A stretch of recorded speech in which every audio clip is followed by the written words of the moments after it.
تو واقعات و احوال محبوب نے دریافت کیے بڑے جامع، چونکہ یہ طریقہ کار ہوتا ہے جب آپ بزرگوں سے بات کریں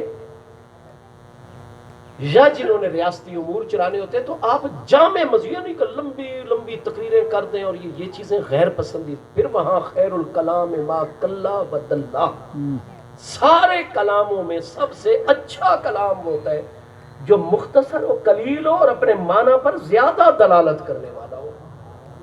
وہاں پتہ چلتا ہے کہ یہ بندہ کتنا عقل مند ہے. ٹھیک ہے جی. بڑے جامع انداز میں اور 2-4 جملوں میں جنگ کے واقعات اور نتائج سیدنا ابو الدرداء نے بیان کر دیے.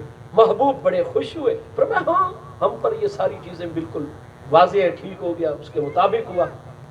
اللہ تعالیٰ نے ہمیں بشارت، ہم کریم کا شکر بجا رہے تھے. حضور ایک درخواست ہے. محبوب نے تو حضور، یہ میرے چند ساتھیوں نے خط لکھ کر حضور کی خدمت میں روانہ کیا. محبوب علیہ السلام نے سیدنا صدیق اکبر رضی اللہ عنہ کو فرمایا لیجئے خط پڑھیے. ہمارے پیارے صحاب نے کیا لکھا ہے؟ وہ خط جناب حضرت ابو الدرداء نے فوراً سیدنا صدیق اکبر رضی اللہ عنہ محبوب کے وزیر ان کی بارگاہ میں پیش کر دیا. جیسے ہی جناب حمد و ثنا کے بعد اور محبوب کی خدمت میں سلام اور صلات کا نذرانہ پیش کرنے کے بعد حضور مولا کائنات کا نام نامی اس میں گرامی اور 1-2 شکایت کی باتیں کہ حضور سکتی، محبوب نے فرمایا روک دیجئے، یہیں آگے خط نہ پڑھیے. حضرت ابو الدرداء فرماتے ہیں محبوب، اور میں نے جو محبوب کے چہرے انور کی زیارت کی، جعل یتغیر، میں دیکھ رہا ہوں کہ جیسے جیسے وقت گزر رہا ہے محبوب کے چہرے انور پر جلال اور خطب کے آثار نمایاں ہوتے جا رہے ہیں. تبدیلی اور تغیر، جلال اقدس. اور خط رکوا دیا جلال کے عالم میں. اور میری طرف محبوب علیہ السلام نے ایسے جلال کے ساتھ دے کر ارشاد فرمایا مجھے یہ بتاؤ ماذا تریدون من علی، میرے علی کی جو شکایت اٹھا کر یمن سے یہاں پہنچے ہیں آپ لوگ چاہتے کیا ہیں میرے علی سے، مجھے یہ بتائیں. حالانکہ معاملہ تو ایک انتظامی تھا، انتظامی معاملے میں بھی. اور پھر حضور مولا کائنات کی ذات بابرکات میں سختی بھی برحق موجود ہے ان معاملات میں، لیکن فرمایا کوئی درست شکایت بھی کسی معاملے میں میرے علی کی کرے میں اللہ کا رسول ہرگز برداشت نہیں کرتا. وہ ہم آج کل کے لوگوں کی تو حیثیت کیا ہے، وہاں تو محبوب کا پیارا صحابی بھی خط لے کر آئے تو محبوب جواب فرما دیتے ہیں. ہم کس بات کی مولی، ہماری حیثیت کیا ہے 1500 سال بعد والے لوگوں کی. ہاں جی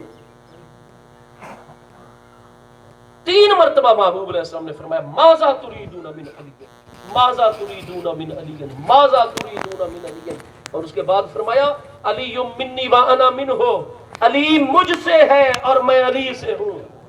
اور فرمایا میں جانتا ہوں انہ لاخشوشن فی سبیل اللہ، جب اللہ کی بارگاہ کا معاملہ ہے میرا علی اخشوشن ہے، سب سے زیادہ سخت مزاج بن جاتا ہے، کیونکہ اس کو صرف اللہ کی رضا چاہیے، ساری مخلوق اس کو چھوڑ جائے وہ گوارا کر لے گا، لیکن میرے اللہ کے احکام کے ادھر ادھر نہیں جائے گا. وہ اخشوشن ہے فی سبیل اللہ. وہ باقی معاملات میں تو اپنے ہر معاملے سے دستبردار ہو جاتے ہیں، بڑی سے بڑی قربانی دیتے ہیں، سب کا خیال رکھتے ہیں، سب کو ساتھ لے کر چلتے ہیں. لیکن اللہ کریم کا معاملہ ہے، دین کا معاملہ، اللہ کے پیارے رسول علیہ السلام کا معاملہ ہے تو فرمایا اخشوشن ہے، سب سے زیادہ سخت مزاج بن جاتے ہیں. چاہتے کیا ہو میرے علی پاک سے، وہ مجھ سے ہیں اور میں ان سے ہوں. جب کسی ہستی کے ساتھ سب سے زیادہ قربت عربی میں بیان کرنی ہو تو پھر یہی محاورہ بولا جاتا ہے انا منہ وہو منی، میں اس میں سے ہوں وہ، یعنی جو وہ میرا قرب رکھتا ہے ایسا قرب خاص کوئی اور اس درجے کی ہستی نہیں رکھتی. مجھ سے اور میں ان سے ہوں. چاہتے کیا آپ فرماتے میں تو ہو گیا گھٹنوں کے بل اور عرض کی حضور انما انا رسول، انما انا رسول. حضور میرے دل میں ایسی، میں تو صرف اپنے بھائیوں کا قاصد ہوں، آپ تک خط پہنچا، حضور مجھ پر کرم فرمایا جائے. جب میں نے ایسی باتیں کی محبوب کریم علیہ الصلوۃ والسلام پھر سکون کرم نوازی فرمائی. قافلہ آیا، حضرت ابو الدرداء پہلے سے حاضر ہو گئے، سب ساری باتیں کرنا لیکن پیارے مولا مرتضیٰ کے متعلق کوئی بات نہ کرنا، ورنہ محبوب علیہ السلام کوئی نہیں گوارا اور برداشت کرنا. اور محبوب ناراض ہو جائے، محبوب کو ناراض کر بیٹھے، بچے کا کیا پیچھے۔ میرے دوستو، حضور سیدنا امیر المومنین مولا المسلمین کرم اللہ تعالی وجہ الکریم، آپ کے احسانات بے پناہ ہیں، آپ کے علمی احسانات، آپ کے روحانی، کہ آپ ہی وہ ذات بابرکات ہیں کہ حضرت سیدنا صدیق اکبر رضی اللہ عنہ، سیدنا فاروق اعظم رضی اللہ عنہ، سیدنا عثمان ذو النورین رضی اللہ عنہ کے وصال اقدس کے بعد آپ پہلے محبوب علیہ السلام کے روحانی خلفاء میں آپ کو بھی براہ راست خلافت حاصل ہے، لیکن جب تک یہ کریم ہستیاں عالم دنیا میں جلوہ گر رہی، حضور مولا کائنات کرم اللہ تعالی وجہ الکریم نے اپنے ان طریقت، معرفت، حقیقت کے معاملات کو ظاہر نہیں فرمایا۔ سیدنا عثمان کی شہادت کے بعد ادھر آپ امیر المومنین کے منصب پر جلوہ گر ہوئے، اور امام احمد بن حنبل علیہ رحمت فرماتے تھے کہ کبھی یہ نہ کہنا کہ حضرت علی پاک کا مرتبہ پہلے سے بلند ہو گیا کیونکہ اب آپ ہمارے امیر۔ فرمایا لم تزین الخلافت علی بن ابی طالب ولکن علی زینہا۔ یہ امام ابن جوزی صحیح سند سے امام احمد بن حنبل کا فرمان، میرے پاس ان کی 16 جلدوں میں کتاب موجود ہے، المنتظم فی تاریخ الملوک والامم، اس کی 5ویں جلد میں لکھ رہے ہیں کہ میں احمد بن حنبل اپنے شاگردوں کو نصیحت کرتا ہوں کہ کبھی یہ نہ کہنا کہ خلافت نے علی پاک کو رونق بخشی، نہیں، حضور مولا کائنات نے ان 3 اکابر ہستیوں کے بعد خلافت کو زیب و زینت عطا فرمائی۔ ہاں جی، تو حضور مولا کائنات، پھر آپ نے حضور امام حسن مجتبی، امام حسین شہید کربلا، سیدنا امام حسن بصری تابعی، اور حضرت سیدنا زید بن کمیل عراقی رضی 4 ہستیوں کو آپ نے خلافت سے نوازا۔ جتنا علمی فیض ہے، جتنا طریقت، معرفت، حقیقت کا فیض ہے، قرب ربانی کی ہر منزل ہو، یا فقہ اسلامی اور احکام شریعت، تفسیر ہو یا حدیث ہو، کوئی شعبہ ہمارے علم کا اور ہمارے باطنی سفر کا بارگاہ خداوندی کی طرف ایسا نہیں جس میں حضور مولا کائنات کے فیوز و برکات جاری ہو۔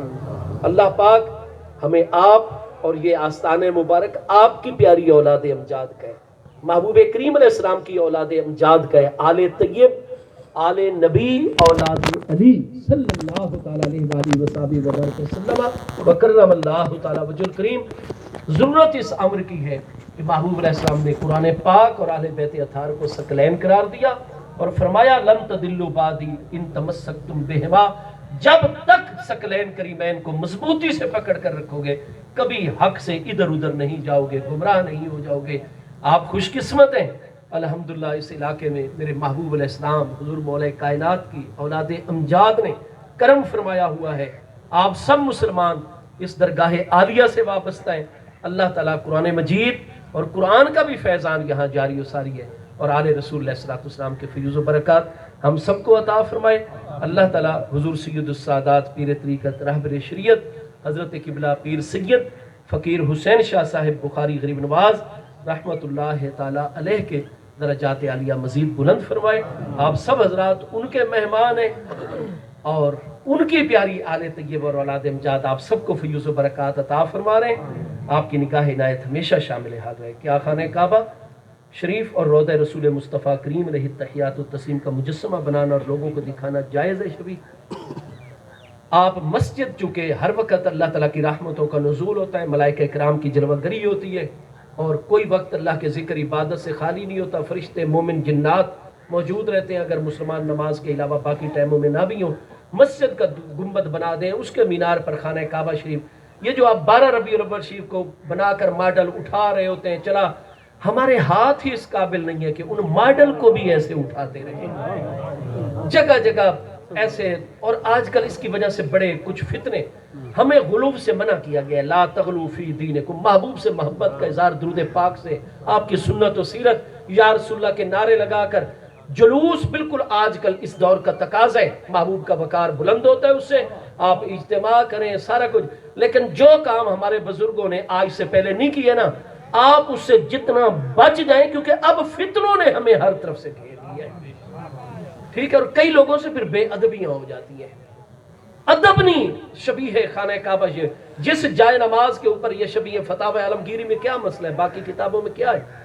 آپ جائے نماز پر خانہ کعبہ شریف کی شبیہ اور تصویر بنی ہوئی ہو، مسجد اقصی شریف کی یا مسجد نبوی شریف کی، اس کو نہ نیچے بچھائے، اس کو دیوار پر آویزہ کرے۔ اللہ اکبر، نعرہ تکبیر۔ علماء کی اس پر پاؤں آئے گا، لوگ بے احتیاطی کرتے ہیں، ہر کوئی تو نہیں دیکھ رہا کہ نیچے مسجد نبی شریف کی شبیہ پر پاؤں آ رہا ہے۔ تو اس لیے بھائی محبوب کی نالین شریفین کا تو مقام ہی ورال ورائے، محبوب کی نالین طیبین طاہرین کا جو عکس اور نقش مبارک ہوتا ہے نا، علماء نے عربی فارسی اردو میں اس پر پوری کتابیں نالین مصطفیٰ علیہ السلام کے نقش مبارک کی برکات کے اوپر لکھی ہیں۔ اس نقش کی بے ادبی کرنے والا وہ محروم ہو جاتا ہے، تو یہ تو خانہ کعبہ شریف مسجد نبی شریف کی شبیہ ہے۔ تو اس لیے یہ ماڈل عید میلاد النبی علیہ السلام کے موقع پر جلوسوں میں ادھر بھائی اس سے چوکوں چورستوں میں رکھنے سے پرہیز کریں۔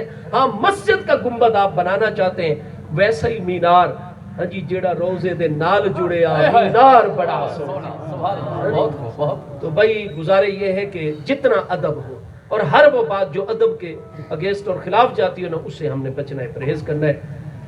تو میں جواز ناجائز کی بات نہیں کر رہا، دلیلوں کی میں کہہ رہا ہوں کہ ادب کو برقرار رکھیں، کیونکہ انما الاعمال بالخواتیم، اعمال کا دار و مدار اس کے انجام پر ہوتا ہے۔ اگر انجام کہیں کسی سے بے احتیاطی، بے ادبی اور ساری برکتوں سے یا محروم ہو جائیں تو آپ مسجدوں کے اوپر لگائیں اور اس طرح باقی پرہیز کریں۔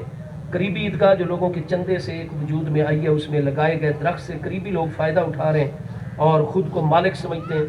جو وقف پیسہ چندے سے جگہ خریدی گئی، دیواریں بنائی گئیں، اس میں لوگوں کے سائے کے لیے کہ وہ جنازہ پڑھیں گے، عیدین پڑھیں گے اور سایہ حاصل کریں گے، اس کے ایک پتا بھی اگر دوسرے پڑوسی کے گھر میں گر جائے اس پر فرض ہے وہ دیوار کے پار عیدگاہ میں ڈال دو۔ حضرت ابو دجانہ کی حدیث موجود نہیں ہے؟